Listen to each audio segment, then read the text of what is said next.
तो दोस्तों अब से कुछ ही दिनों के अंदर AFC चैंपियंस लीग 2 जिसमें हमारी टीमें मोहन बगान और होपफुली FC गोवा खेलने जा रही है, तो भाई उसके ड्रॉ होने जा रहे हैं। और ऐसे में एशिया के बड़े बड़े जाइंट क्लब्स हमारी टीम्स का वेट कर रहे हैं इस ड्रॉ के अंदर। लेकिन दोस्तों इससे पहले ना मैं आप सभी से एक बात करना चाहता हूं। अभी कुछ दिनों पहले हमारे चैनल के 25,000 सब्सक्राइबर्स कंप्लीट हुए हैं और मैं हर वीडियो के अंदर सभी का थैंक यू कर रहा हूं। तो आज इस वीडियो में मैं जितने भी मेरे वेस्ट बंगाल, कोलकाता, मोहन बगान और ईस्ट बंगाल के भाई हैं, दोस्त हैं, आप सभी का भाई मैं दिल से बहुत बहुत शुक्रिया करना चाहता हूं। और जितना भी आप लोगों ने मुझे सपोर्ट किया है मेरी हर वीडियो में, मैं उसका हमेशा थैंकफुल रहूंगा।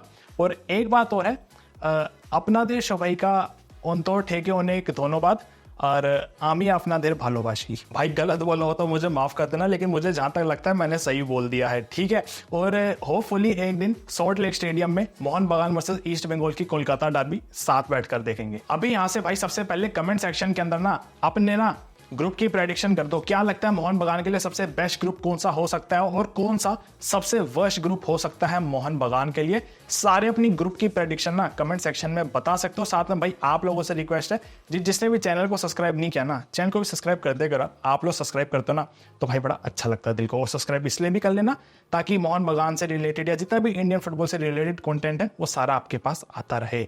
अभी देखो ग्रुप की तरफ बढ़े ना, उससे पहले एक चीज है जिसके ऊपर मैं बात करना चाहता हूं। तो भाई एक चीज मेरी समझ से बाहर इस समय ये चल रही है कि मोहन बगान के अंदर भाई ग्रेग स्टीवर्ट का रिप्लेसमेंट कहां है। मतलब ACL स्टार्ट होने में 1 महीना ही बचा है और अभी एक तरीके का प्री सीजन स्टार्ट हो चुका है। दुरान कप चल रहा है। दिक्कत वाली बात यह है दुरान कप के बाद किसी को यह नहीं पता अगला टूर्नामेंट कौन सा है। और 1 महीने के टाइम के अंदर अगर आप ग्रेग स्टीवर्ट का रिप्लेसमेंट लेकर आते हो तो भाई उसको भी तो टीम के अंदर एडजस्ट होने में थोड़ा सा तो टाइम लगेगा ना, उसको भी तो प्लेयर्स के साथ केमिस्ट्री बनाने में टाइम लगेगा। तो इस चीज में इतनी देर क्यों हो रही है ये मुझे समझ नहीं आ रहा है। या फिर भाई आप ये इशारा देना चाह रहे हो कि ग्रेग स्टीवर्ट के रिप्लेसमेंट पर हम साहल अब्दुल समद को खिला लेंगे या किसी और को खिला लेंगे। तो भाई अगर आप ये करना चाह रहे हो ना तो भाई बिल्कुल भी मत करना, क्योंकि ग्रेग स्टीवर्ट का जो रिप्लेसमेंट होगा ना वो एक बढ़िया फॉरेन अटैकिंग मिडफील्डर ही हो सकता है जो ग्रेग स्टीवर्ट से भी बढ़िया काम करे। और भाई इस बार ना ACL 2 में हम सिर्फ खेलने नहीं जा रहे हैं भाई, इस बार हमें ग्रुप स्टेज से आगे बढ़ना है और अच्छी टीमों की हालत खराब करनी है। तो भाई ये चीज जो है ना, ग्रेग स्टीवर्ट का रिप्लेसमेंट मैं चाहता हूँ जल्द से जल्दी मोहन बगान के अंदर आए ताकि प्री सीजन के अंदर वो बढ़िया टीम के साथ अपनी केमिस्ट्री बना ले और मोहन बगान भाई ACL 2 के अंदर जाके हवा खराब कर दे बाकी सारी टीम्स की, ठीक है। अब यहां से बात करते हैं ग्रुप के ऊपर। देखो अभी पता है क्या है, जो पोर्ट्स है ना उसमें बस 2 टीमें आनी रहती हैं जो प्लेऑफ मैचेस होंगे आज वो डिसाइड हो जाएंगे। उसके अलावा सेपाहान SC की टीम पोर्ट 1 में आ चुकी है जो अपना ACL इलाइट का प्लेऑफ वाला मैच अल दुहेल की टीम के साथ हार गई।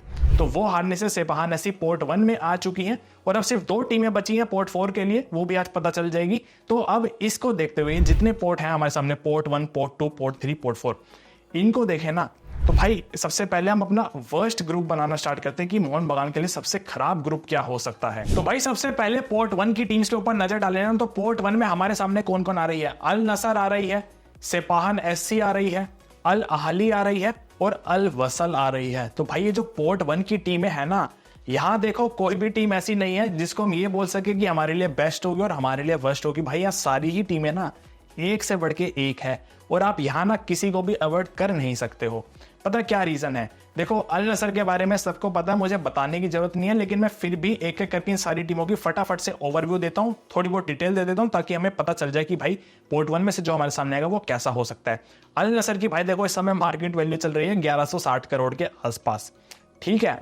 अल नसर के अंदर भाई सबको पता है स्टार प्लेयर कौन कौन से, क्रिस्टियानो रोनाल्डो, जो फिलिक्स, इनिगो मार्टिनेज, साडियो माने, भरे पड़े हैं भाई इनकी टीम के अंदर प्लेयर।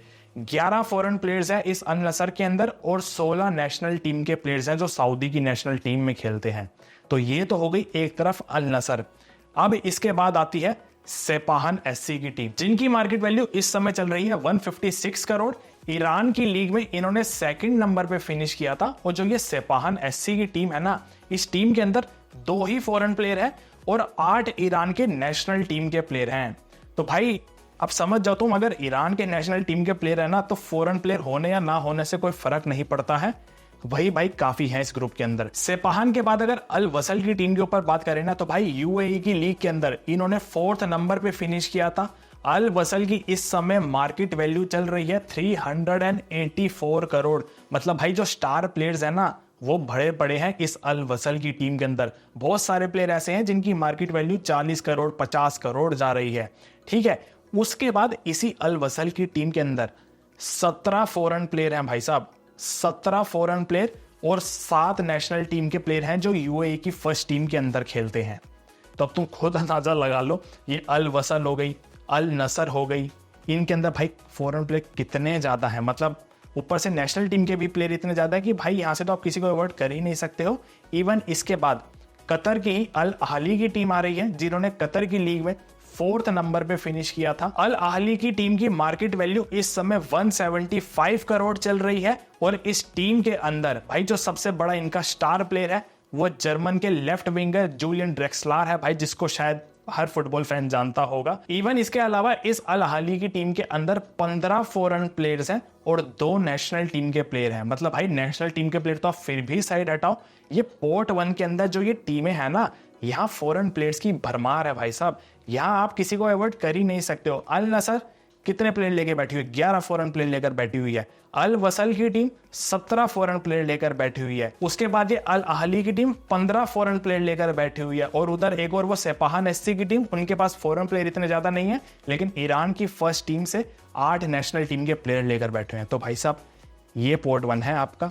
और यहाँ से जो सबसे वर्स्ट हमारे लिए अपोनेंट हो सकता है ना, तो मैं यहाँ से 2 अपोनेंट की बात करूंगा, एक अल नसर और एक अल वसल।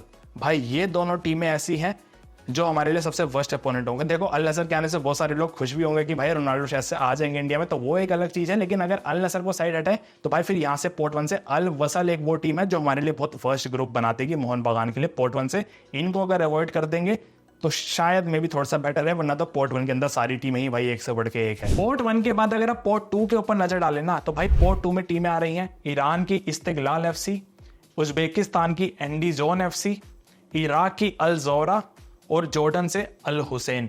मतलब भाई अब आप ये अंदाजा लगा लो, जो ये पोर्ट 2 की टीमें हैं ना, आप इनका मैं ओवरव्यू दूं तो जो पोर्ट 1 की टीमें थी जहां पर फॉरेन प्लेयर्स की भरमार थी ना, तो भाई पोर्ट 2 के अंदर फॉरेन प्लेयर्स तो साइड हटाओ, यहाँ पर नेशनल टीम के प्लेयर्स की भरमार है। मतलब अगर किसी को ये लग रहा है ना कि भाई पोर्ट 1 तो चलो छोड़ो, पोर्ट 2 में से कोई तो आसान अपोनेंट होगा, तो नहीं भाई, पोर्ट 2 में भी ऐसा नहीं है। पोर्ट 2 के अंदर ना नेशनल प्लेयर्स भाई साहब इतने ज्यादा हैं इन टीमों के अंदर कि वो नेशनल प्लेयर्स ही पिच के ऊपर बहुत बड़ा डिफरेंस ला सकते हैं मोहन बगान के सामने। मैं क्यों ऐसा कह रहा हूं? सबसे पहले पोर्ट 2 में जो ये टीम आ रही है ईरान की इस्तिकलाल एफसी, भाई इन्होंने ईरान का हजीफी कप तो जीता है, लेकिन अभी करंट में जो इनकी फॉर्म है ना वो ज्यादा खास चल नहीं रही है। ईरान की ही लीग में इन्होंने 16 टीमों में से 9वें नंबर पे फिनिश किया था इस्तिकलाल एफसी ने। इस्तिकलाल एफसी की इस समय जो मार्केट वैल्यू चल रही है वो 116 करोड़ चल रही है और इस इस्तिकलाल की टीम के अंदर 5 फॉरेन प्लेयर हैं और 9 नेशनल टीम के प्लेयर हैं। और भाई जो ये 9 नेशनल टीम के प्लेयर है ना, ये ईरान की नेशनल टीम के प्लेयर हैं।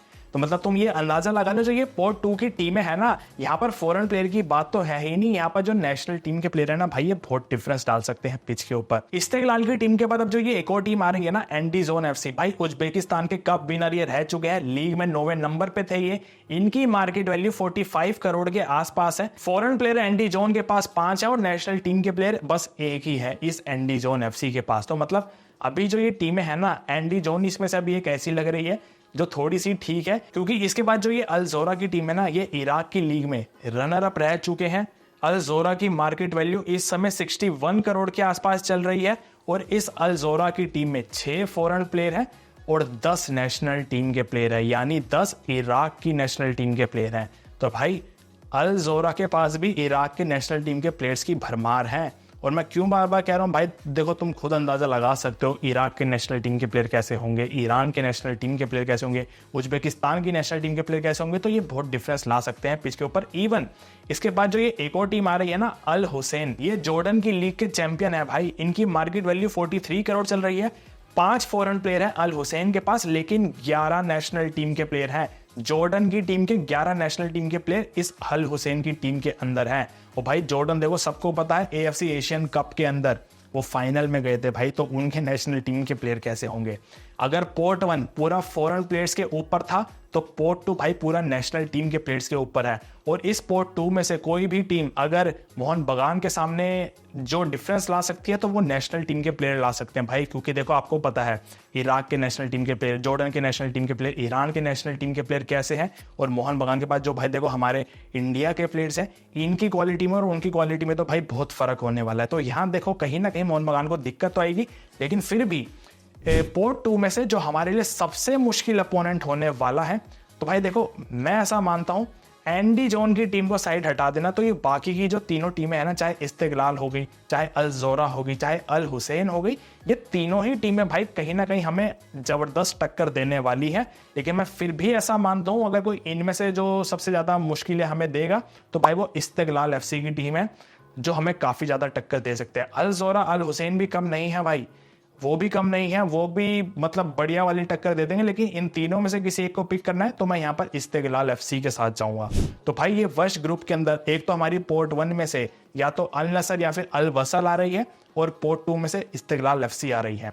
उसके बाद पोर्ट 3 से तो हम खुद हैं ही मोहन बगान, और पोर्ट 4 में से भाई देखो जो हमारी टीमें आ रही है ना, अल वहदाद हो गई, अल खालदिया हो गई, इवन या फिर एफसी गोवा अल सीब में से कोई आएगा या फिर अहाल में से कोई आएगा। तो भाई ये तो देखो प्लेऑफ वाले मैचेस है। और जो ये पोर्ट 4 की टीमें हैं ना, मैं देखो ऐसा मानता हूँ भाई पोर्ट 4 में से अब तो कोई भी आ जाए, हमें अपने स्टैंडर्ड इतने तो रखने पड़ेंगे कि भाई कोई भी आए हराने का दम रखते हैं। लेकिन फिर भी पोर्ट 4 में से एक जो टीम है जो दिक्कत दे सकती है तो भाई वो अल खेल्दिया की टीम है। ये बहरीन के किंग्स कप के विनर है, 35 करोड़ के आसपास इनकी मार्केट वैल्यू है। इस अल खेल्दिया की टीम के अंदर 9 फॉरेन प्लेयर है और 10 बहरीन के नेशनल टीम के प्लेयर हैं। यानी पोर्ट 4 में से जो भी टीमें होंगी अगर उनमें से कोई ज्यादा खतरनाक टीम है तो वो अल खेल्दिया की टीम है भाई। 9 फॉरेन प्लेयर और बहरीन के 10 नेशनल टीम के प्लेयर ही अपने पास लेकर बैठे हुए हैं। तो अब यहाँ से मोहन बगान के लिए जो सबसे वर्स्ट ग्रुप हो सकता है ना, तो भाई वो वर्स्ट ग्रुप कुछ इस तरीके का दिखेगा मोहन बगान के लिए। या तो अल नसर और अल वसल पोर्ट 1 में से, पोर्ट 2 में से इस्तिकलाल एफसी, और पोर्ट 4 में से अल खेल्दिया। भाई ये है मोहन बगान के लिए वर्स्ट ग्रुप, और मैं ऐसा मानता हूँ अगर ये ग्रुप आया तो भाई मोहन बगान को बहुत दिक्कतें हो सकती है AFC चैंपियंस लीग 2 के अंदर। भाई इसके बाद हम मोहन बगान के लिए बेस्ट ग्रुप की बात कर लेना, तो भाई पोर्ट 1 में से जितनी भी टीमें हैं, देखो 2 ही टीमें यहाँ पर ऐसी है जो मैं मानता हूँ बेस्ट ग्रुप बना सकती है। मैं बेस्ट ग्रुप में भी अल नसर को रखूंगा। उसका रीजन ये है कि भाई अगर अल नसर आ गई तो हो सकता है क्रिस्टियानो रोनाल्डो शायद इंडिया आ जाए, और भाई साहब ये हो गया तो सड़कें जाम होने वाली हैं फिर। ठीक है, अल नसर नहीं तो सेपाहान ऐसी ईरान की। मैं क्यों कह रहा हूँ, क्योंकि इनके पास जो फॉरेन प्लेयर है ना बस वो 2 ही हैं। 8 ईरान के नेशनल टीम के प्लेयर है वो अलग चीज है, लेकिन फॉरेन प्लेयर 2 है जो बाकी सारी टीम्स के कंपैरिजन में सबसे कम है पोर्ट 1 के अंदर। तो ये चीज कहीं ना कहीं मोहन बगान को थोड़ी सी राहत दे सकती है। और अगर सेपाहान ऐसी आ गई तो मैं ऐसा मानता हूँ भाई वो एक बेस्ट पॉसिबल अपोनेंट होगा मोहन बगान के लिए पोर्ट 1 में से।